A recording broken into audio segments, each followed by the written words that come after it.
Good evening, student. And today we are going to discuss the next topic of Unit First, that is the Gaussian process. So first of all, I am going to explain what is the Gaussian process. And Gaussian process is also a type of the random process which are already discussed in previous lecture. In previous lecture हमने ये discuss किया था कि आपके random process अभी हमने 3 type discuss किया था। जैसे एक आपका WSS प्रोसेस हो गया, वाइट सेंस स्टेशनरी प्रोसेस था, एर्गोडिक प्रोसेस हो गया। इस तरीके से हमने कुछ प्रोसेस को डिस्कस किया था, और एक स्टेशनरी और non stationary process. Similarly here also there is a Gaussian process which is come under the type of the random process. Now, let us discuss what is the Gaussian process. Let us consider a random process denoted by xt. हम यहाँ पे एक random process ले रहे हैं जिसको denote कर रहे हैं xt के help से. For an interval which start at time t is equal to 0 and last until t is equal to capital T. तो हम यहाँ पे एक random process को consider कर रहे हैं जो आपका स्टार्ट हो रहा है at T is equal to 0 और आपका जो लास्ट हो रहा है until T is equal to T. Okay, now let us weigh the random process X T by any function G T and then integrate the product xt into gt over this observation time interval that is ranges from 0 to capital T.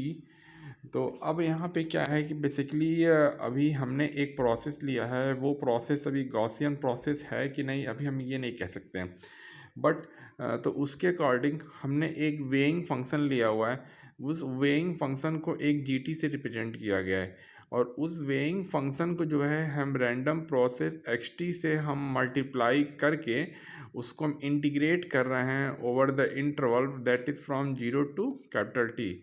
Multiplying in the sense means simply the weighing function gt which is multiplied by the xt and integrate over the interval from 0 to capital T. इस तरीके से हमें integrate करना है. Then the Gaussian we obtain a random variable y as defined as. तो हम जब यहाँ पे इस रैंडम प्रोसेस को एक वेइंग फंक्शन से मल्टीप्लाई करने के साथ उसको हम एक इंटरवल में इंटीग्रेट करेंगे, then here we get a random variable y which can be represented as or defined as capital Y is equal to 0 से t xt gt dt where y is the linear function of xt. हम यहाँ पे ये कह सकते हैं कि हमारा जो y है वो y आपका जो है लीनियर फंक्शन है किसका, xt का. तो बेसिकली यहाँ पे जो आपका वर्कआउट ये हो रहा है कि जो हमारा रैंडम प्रोसेस जो xt है अभी वो ये नहीं बताया गया कि वो गॉसियन है कि नहीं है, बट अभी यहाँ पे एक वेइंग फंक्शन से मल्टीप्लाई करने के बाद इसको इंटीग्रेट किया गया 0 से लेके कैपिटल टी तक, और यहाँ हमारा जो y है it is the linear function of the xt. Okay, तो पहले कुछ मैं आपको ये डिस्कस कर दूं. बेसिकली यहाँ पे एक आपका कर्व होता है, एक जिसको बेल कर्व बोलते हैं. Bell curve simply just like आप कभी टेंपल जाओ, आप जो बेल को जिसको आप बजाते हैं बेल करते हैं उस टाइप का अगर कर्व को हम बोलते हैं, अगर ऐसा कर्व होता है तो वो गॉसियन प्रोसेस का कर्व होता है. तो बेसिकली वो कर्व आपका ऐसा होता है, वो कर्व जैसे आपको यहाँ पे दिख रहा है, जैसे आपको यहाँ पे एक कर्व दिख रहा है, ये कर्व आपका बेल शेप का है. तो इस कर्व में आपका ये दिखाया गया है, लेट अस कंसीडर बेसिकली ये कर्व होता कैसा है. ये कर्व होता क्या है कि जब हम उसके प्रोबेबिलिटी डेंसिटी फंक्शन को मीन के रिस्पेक्ट में अगर हम कर्व बनाते हैं तो वो कर्व हमारा बेल होना चाहिए. ठीक है, बेल इन द सेंस कि जैसे यही कर्व दिख रहा है, अगर हम इस कर्व को अगर हम -1 से लेके 1 तक देखें, या -2 से लेके 2 तक देखें, या -3 से लेके 3 तक देखते हैं, तो बेल कर्व की प्रॉपर्टी ये होती है कि जब हमारा कर्व -1 से लेके 1 के बीच में लाई करे, -1 और आपका 1 सिंपली हियर हम यहाँ पे सिग्मा के फॉर्म में रिप्रेजेंट करेंगे, ठीक है। यहाँ पे अगर सिग्मा हमारा जो आपने पढ़ा होगा स्टैंडर्ड डेविएशन की जो वैल्यू पढ़ी होगी आपने, sigma is called standard deviation, और स्टैंडर्ड डेविएशन, ओके हाँ, स्टैंडर्ड डेविएशन। तो व्हेन अगर आपका जो ये कर्व बन रहा है अगर वो माइनस सिग्मा से प्लस सिग्मा के बीच में लाई कर रहा है तो वो जो है 78% ऑफ ओवरऑल प्रोबेबिलिटीज़ को वो कवर करता है। जैसे आपको ये पता है कि हमारा जो पीडीएफ कर्व होता है, प्रोबेबिलिटी डेंसिटी जो कर्व होता है, अगर हमें किसी रैंडम वेरिएबल की प्रोबेबिलिटी को फाइंड करना है, किसी दो डमी वेरिएबल के बीच में x1 से लेके x2 के बीच में अगर फाइंड करना है तो हम वहाँ पे उस x1 से लेके x2 डमी वेरिएबल के बीच में इंटीग्रेट करेंगे, then we get the probability. तो यहाँ भी यही कहना चाह रहा है, अगर मान लीजिए आपका एक रैंडम वेरिएबल है और वो आपका वेरी कर रहा है, ये आप यहाँ पे -1 और 1 को मीन्स 1 को आप सिग्मा मानना, अगर आपका माइनस सिग्मा से सिग्मा लेके अगर इंक्लूड कर रहा है तो वो हमारा जो होता है वो कर्व हमारा कैसा होता है, वो कर्व हमारा 78% ऑफ द टोटल प्रोबेबिलिटी को वो इंक्लूड करता है, ठीक है। वही बेल कर्व जब -2 मीन्स -2 सिग्मा से +2 सिग्मा के बीच में जब लाई करता है तो वह 95% प्रोबेबिलिटी को वो कवर करता है overall. And when it belong from -3 to 3 sigma, -3 sigma to 3 sigma belong करेगा तो 99.7 प्रोबेबिलिटी, ओवरऑल प्रोबेबिलिटी को कवर करेगा। Here not a probability totally equal to the 100% because the curve never touches the X axis here. तो ऐसा अगर ये कोई भी प्रोसेस अगर बेल कर्व की प्रॉपर्टीज को अगर शो कर रहा है, मीन्स जब वो माइनस सिग्मा से सिग्मा के बीच में जा रहा है तो 78% प्रोबेबिलिटी कवर कर रहा है, जब -2 सिग्मा से +2 सिग्मा जा रहा है तो वो 95% कर रहा है, और जब -3 सिग्मा से +3 सिग्मा के बीच में जा रहा है तो वो आपका 99.5% प्रोबेबिलिटी को कवर करता है। तो यहाँ भी आपका ये ऐसे ही है, तो यहाँ भी वैसे दिखाया गया है, ओके। तो यहाँ जो आपको फंक्शन जो y मिल रहा है जो 0 से t है, xt gt dt जो है, where y is the linear function of xt, यहाँ जो डिफाइन किया गया है। And after that we assume that, अब यहाँ हम जो वेइंग फंक्शन मान रहे हैं, हमारा ये वेइंग फंक्शन है कैसा होना चाहिए, ठीक है। तो वेइंग फंक्शन की प्रॉपर्टी आपकी ये है, here we assume that weighing function gt is such that mean square value of random variable, ये कैसा होना चाहिए, mean square value of the random variable, means हमें जो यहाँ पे रैंडम वेरिएबल जो हमें जो y हमें फाइंड हो रहा है, ये gt हमारा होना चाहिए वो उस रैंडम वेरिएबल का मीन स्क्वायर वैल्यू होना चाहिए। तो अगर आपका ये gt जो है उस रैंडम वेरिएबल का मीन स्क्वायर वैल्यू है, इन दैट केस हमें जो फंक्शन उस gt को आप जब xt से मल्टीप्लाई करके आप जब इंटीग्रेट करेंगे फ्रॉम 0 से t, then we get a finite value, okay, we get a finite value. Here y यहाँ पे जो आपका y है y किस तरीके से होगा, तो y अभी हमें जो मिल रहा है यहाँ जो फाइंड हो रहा है, अगर आप ऐसा करते हैं मीन्स आपने जो वेइंग फंक्शन हमारा कैसा होना चाहिए, mean square value of the random variable होना चाहिए, और xt हमारा एक रैंडम प्रोसेस है, बट अभी ये नहीं बताया गया कि वो प्रोसेस हमारा गॉसियन है कि कैसा है, बट अगर ऐसा होता है तो हमें एक रैंडम वेरिएबल फाइंड होगा, और वो रैंडम वेरिएबल भी हमारा कैसा होगा, वो गॉसियन डिस्ट्रीब्यूटेड रैंडम वेरिएबल होगा for each value of the function gt।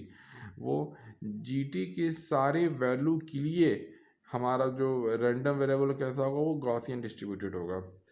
Then the process xt is known as the ग्रॉसियस प्रोसेस। तब इस केस में हम कह सकते हैं अगर हमारा y जो गॉसियन डिस्ट्रीब्यूटेड रैंडम वेरिएबल अगर फाइंड होता है, उस केस में for all value of the gt then we can say that the process xt is known as the Gaussian random process. Okay, after that also random variable y has a Gaussian distribution if its probability density function has the following form. तो अगर कोई भी random variable अगर Gaussian distribution अगर follow करता है उस properties को, then its probability density function has the following form. वो फॉर्म कैसा होना चाहिए? F Y Y is equal to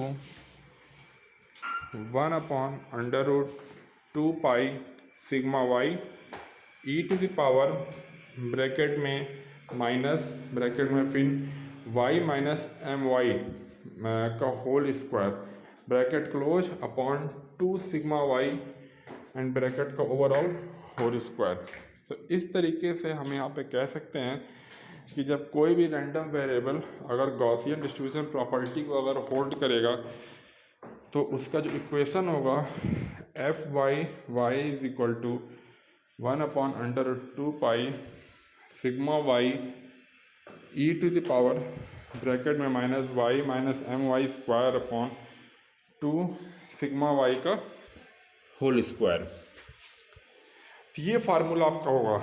अगर ऐसा फार्मूला अगर होता है तो आप कह सकते हैं हमारा जो यहाँ पे वेरिएबल है वो कैसा है, वो गॉसियन डिस्ट्रीब्यूटेड रैंडम वेरिएबल आपका होगा. Okay, in this equation here M Y is the mean. Mean वही है जो ऑलरेडी आप पहले कैलकुलेट कर चुके हैं in statical approach of the random variable. Then sigma Y square is the variance of random variable Y. तो यहाँ पे दो आपके वैल्यूज़ दिख रही हैं, दो पैरामीटर आपको दिख रहे हैं. एक आपका सिग्मा वाई हो गया और एक आपका एम वाई हो गया. तो एम वाई आपका सिंपल मीन हो गया और सिग्मा वाई क्या हो गया, हमारा वेरिएंस हो गया. तो अगर हम ओवरऑल अगर हम ये 3 पैराग्राफ को कंक्लूड करें, कहना चाहें तो कि हमारा गॉसियन प्रोसेस है क्या, तो गॉसियन प्रोसेस क्या है कि ये एक ऐसा प्रोसेस होता है जिसको किसी वेइंग फंक्शन से मल्टीप्लाई करें और वेइंग फंक्शन हमारा इस टाइप से होना चाहिए कि वो at time t is equal to 0 से स्टार्ट हो और time t is equal to capital T पे कंप्लीट हो. और जो हमारा वेइंग फंक्शन जो भी हमें डिस्ट्रीब्यूटेड रैंडम वेरिएबल मिल रहा है वो आपका क्या होना चाहिए, वो जो वेइंग फंक्शन है उस पर्टिकुलर रैंडम वेरिएबल का मीन स्क्वायर वैल्यू होना चाहिए. तो अगर इस मीन स्क्वायर वैल्यू को अगर हम मल्टीप्लाई करेंगे किसी भी रैंडम प्रोसेस एक्सटी से, then we get random distributed random variable that is y. And अगर ऐसा फाइंड होता है वो वैल्यू अगर फाइनाइट होती है तो आप कह सकते हैं कि हमारा जो xt फंक्शन, हमारा ये xt फंक्शन कैसा होगा, ये xt फंक्शन हमारा एक ये रैंडम प्रोसेस होगा. और ऑलरेडी हमने यहाँ पे आपको डिस्कस कर दिया है कि हमारा इक्वेशन कैसा होना चाहिए, वो भी मैंने डिस्कस कर दिया है. एंड आफ्टर दैट यहाँ 2 पैरामीटर थे, एम वाई थे और आपका ये सिग्मा वाई आपका जो वेरिएंस टर्म था. और हमारा जो कर्व होना चाहिए वो कैसा होना चाहिए, मीन्स उसका उस वाई रैंडम वेरिएबल का probability density function versus dummy variable Y is just like the bell curve होना चाहिए. Now next there is some properties of the Gaussian process and the first one, if a Gaussian process xt is made to apply to a stable linear filter, then random process yt produced at the output of the filter is also a Gaussian. तो already आप लोगों ने DSP में stable linear filter आप लोगों ने पढ़ा हुआ है कि फ़िल्टर का बेसिकली वर्क क्या होता है. Filter which passes the some ranges of frequencies, पता है आप लोगों को. तो यहाँ पे ये कहना चाह रहा है अगर किसी स्टेबल लीनियर फ़िल्टर पे अगर हम जो है किसी गॉसियन प्रोसेस को अप्लाई करते हैं जिसको ST द्वारा रिप्रेजेंट किया हुआ है, तो उसके आउटपुट पे आपको जो YT मिलेगा वो भी हमारा YT कैसा होगा, वो भी हमारा YT क्या होगा, वो भी हमारा एक गॉसियन होगा। मीन्स अगर आपने इनपुट गॉसियन दिया तो आउटपुट भी हमारा कैसा होगा, वो गॉसियन होगा। Also second point, if a Gaussian process is wide sense stationary then process is also stationary in the strict sense. अब यहाँ पे ये कहना चाह रहा है, अगर कोई भी गॉसियन प्रोसेस अगर आपका वाइड सेंस स्टेशनरी है, मीन्स WSS अगर आपका है, WSS आपका एक प्रकार का रैंडम प्रोसेस है। कोई भी गॉसियन प्रोसेस अगर आपका WSS है तो आप इन स्ट्रिक्ट सेंस आप ये कह सकते हैं कि हमारा द प्रोसेस क्या होगा, हमारा प्रोसेस ये स्टेशनरी ही होगा। तो इसके लिए ना तो कोई हमें असेंबल मीन और ना तो कोई हमें क्या कहते हैं आपको वो बताना है कि असेंबल मीन या टाइम एवरेज की रिस्पेक्ट में हमें बात नहीं करना है कि हाँ ये इसके लिए हमारा ये रैंडम प्रोसेस स्टेशनरी है कि नहीं है। This is second property. And after that third property में ये बताया गया, if the set of random variable xt1 xt2 xtn obtained by sampling the Gaussian process xt at time t is equal to t1, t2 up to tn। अब यहाँ पे क्या क्या है कि अभी आपका जो रैंडम वेरिएबल xt था या रैंडम प्रोसेस xt था, आपने उसको अलग अलग टाइम पे सैंपल किया हुआ है और सैंपल जो वैल्यू आपकी है वो क्या है, xt1 आपका है, xt2 है, xtn है। Okay, and that is obtained by sampling the Gaussian process xt at time t is equal to t1 t2 up to the tn। They are not correlated, ये हमारे कोरिलेटेड नहीं होंगे, means इनके बीच में कोई correlation नहीं होगा। तो इसको डिफाइन करने के लिए कैसे डिफाइन किया गया, इसमें ये डिफाइन करने के लिए कहा गया है, एक आपने ई एक्सपेक्टेशन ऑपरेटर लिखा हुआ है और फिर ब्रैकेट में आपने XTJ minus MXTJ XTJ minus MXTJ bracket close, XTI minus MXTI is equal to 0। ठीक है, तो ये जो आपने यहाँ पे जो ये फाइंड किया हुआ है, ये आपने ऑटो कोरिलेशन फंक्शंस को यूज किया हुआ है और इसमें यही कहना चाह रहा है कि जब तक आपका ये I is equal to J के बराबर ना हो तब तक इसकी वैल्यू आपकी 0 नहीं होगी। ठीक है, अगर ऐसा कंडीशन है तो आप ये कह सकते हैं कि जो भी आपने यहाँ पे रैंडम वेरिएबल का सेट आपने जो तैयार किया हुआ है, दे आर स्टैटिस्टिकली इंडिपेंडेंट, ये हमारे क्या होंगे, स्टैटिस्टिकली इंडिपेंडेंट होंगे। ठीक है, तो यहाँ पे इस तरीके से आपको बताया गया क्या है कैसे। आई थिंक सो आप लोगों को रैंडम प्रोसेस के यहाँ पर आपको गॉसियन प्रोसेस के बारे में कुछ हद तक समझ में आया होगा, जो चीज़ें आपको बताई गई हैं। Okay, and this is about the Gaussian process. I think so अगर आपको गॉसियन प्रोसेस पूछता है तो first of all we explain here the Gaussian process in term of the bell curve and then also explain this curve and finally explain the some properties of the Gaussian process. Now let us consider one more example। हमने जो कल discuss किया था, एक दो example आपके हैं वो डिस्कस किया था। हाँ, दिस इज़ एक लास्ट एग्जाम्पल जो कल मैं डिस्कस नहीं कर पाया था। इस एग्जाम्पल में आपका ये है, the probability density function PDF of a continuous random variable x in the range -3 से 3 is defined as follow। यहाँ पे एक probability density function लिया गया है और वो probability density function किसी continuous random variable का है और उसका जो range आपका है वो -3 से लेके 3 है, is defined as follow।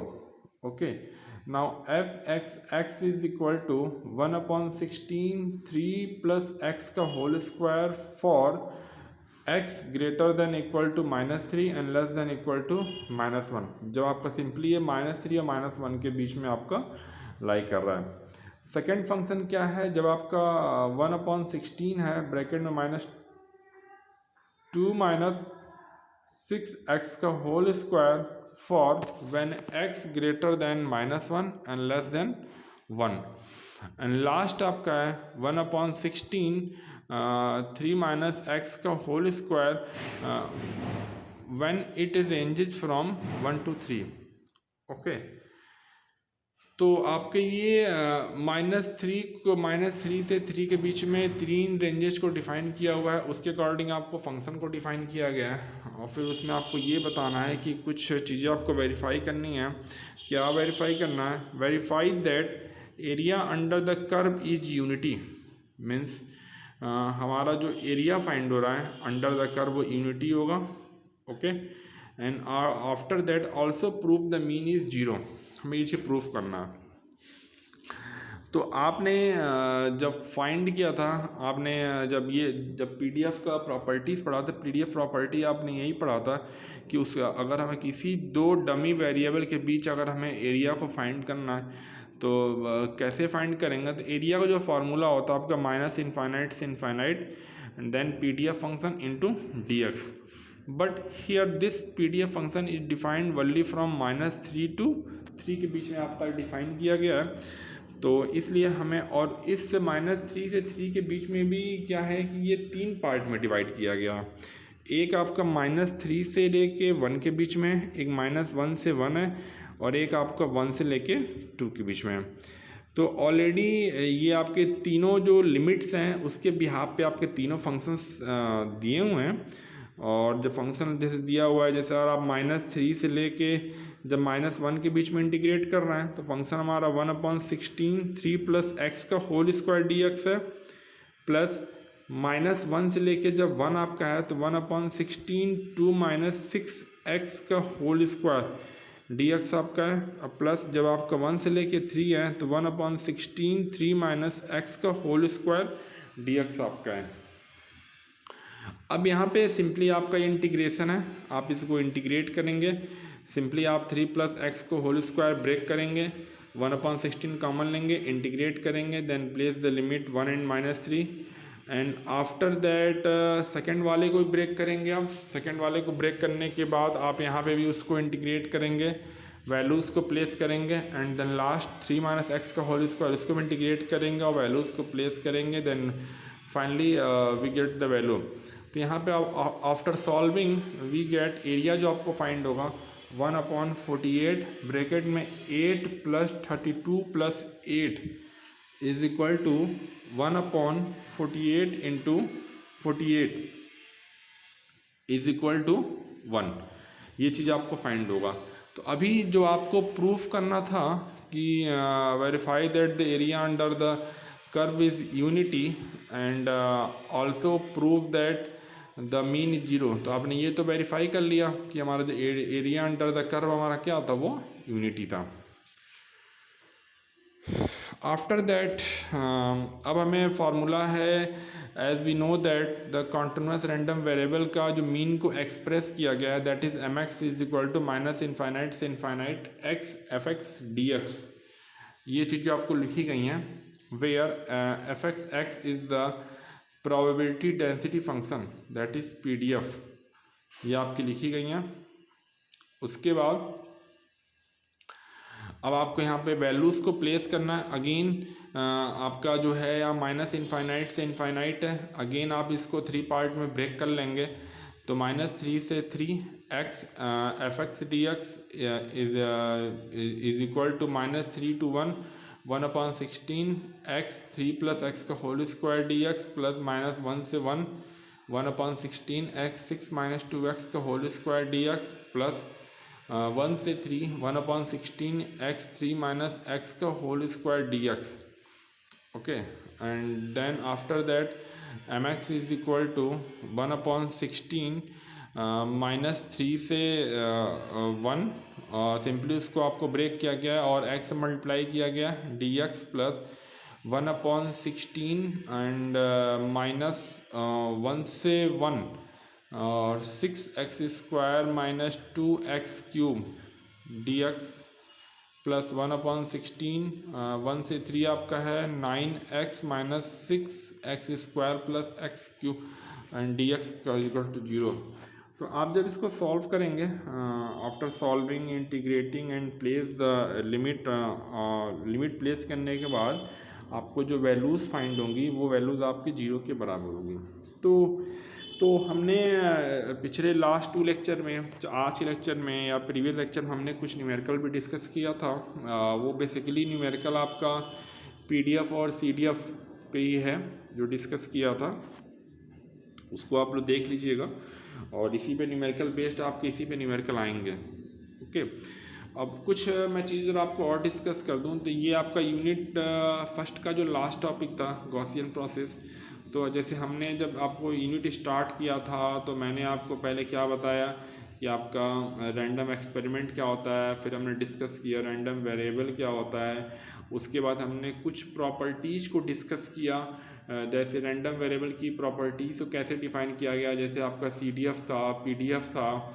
उसके बाद डिफ़ाइन करने के बाद हमने फिर क्या डिस्कस किया, कुछ आपके पावर स्पेक्ट्रल डेंसिटी डिस्कस किया हमने। देन ऑटो कोरिलेशन फंक्शन में डिस्कस किया प्रीवियस लेक्चर में। फिर हमने आज गॉसियन प्रोसेस डिस्कस किया। फिर हमने और डिस्कस किया आपको between statical approach to study the random variable, ये सब चीज़ें हमने डिस्कस किया। ये आपके जो सारी चीज़ें हैं ये बेसिकली जो बिलोंग्स किया गया रैंडम एक्सपेरिमेंट से। तो आपको रैंडम एक्सपेरिमेंट बहुत इंपॉर्टेंट रोल है अगर हम इस कम्युनिकेशन में अगर हम बात करें, because they totally depend upon the probability theory, इस तरीके से है। तो ये आपका रहा topic unit 1। And coming lecture में अब हम डिस्कस करेंगे किस तरीके से आपका अब हम जो नेक्स्ट लेक्चर होगा हमारा यूनिट होगा वो यूनिट 5 को होगा आपका, जिसमें आपको पढ़ना है इंफॉर्मेशन थ्योरी के बारे में पढ़ना है। और उसमें यही जाना, और ये जितनी भी चीज़ें आपने यहाँ पढ़ा हुआ है उन सब चीज़ों का वहाँ पे यूज होगा कि what is the probability and how the information is related to the probability, इस तरीके से आपको पढ़ना है। Okay, now this is all about today topic. Okay, thank you.